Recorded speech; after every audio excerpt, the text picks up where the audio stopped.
Naaalala niyo pa ba ang isang miyembro ng TGIS na sikat noong 90s na si Raven Villanueva?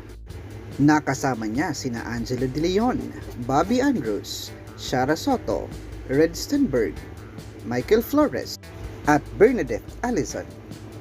Dahil isa si Raven sa mga orihinal na miyembro ng nasabing palabas ay hindi siya madaling nakalimutan ng kanyang mga tagahanga.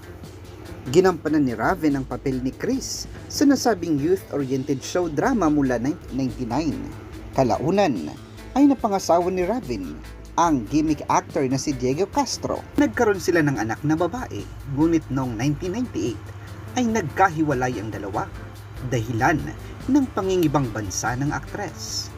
Nanirahan si Raven sa Guam at doon ay nagtrabaho siya bilang isang store manager ng ilang taon. Matapos ito ay bumalik ng bansa noong 2001 at muling nagbalik pelikula si Raven. Dito ay gumanap siya ng mga macho role gaya ng mga pelikulang Dos Equis at sa isang drama na Ikaw Lang Ang Mamahalin. Lumabas din si Raven sa isang men's sexy magazine na FHM taong 2001 at taong 2007. Sa kasalukuyan ay kasal si Raven sa isang American minister. Nagkaroon rin sila ng anak.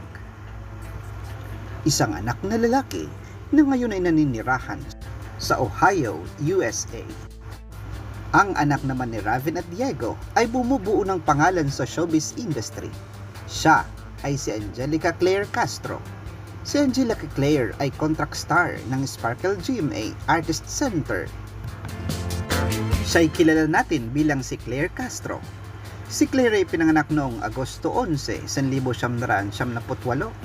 Siya ay isa ring modelo at TikTok star. Nakilala siya sa kanyang role bilang si Cielo, na nakababatang kapatid ni Maria Teresa na ginampanan naman ni Glyza De Castro. Ilan pa sa ginampang papel sa telebisyon ni Claire ay bilang si Kisses sa The Lost Recipe at si Shane sa isang episode ng Investigador Magawad Case. Gaya ng kanyang inang si Raven, ay taglay ni Claire ang kagandahang hinahangaan ng publiko. Isang proud na ama naman si Diego sa kanyang babaeng anak.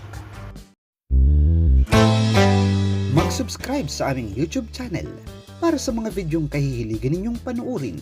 Bisitahin rin ang iba pa naming mga video sa aming mga playlist. Maraming salamat sa inyong panonood, mga kasama.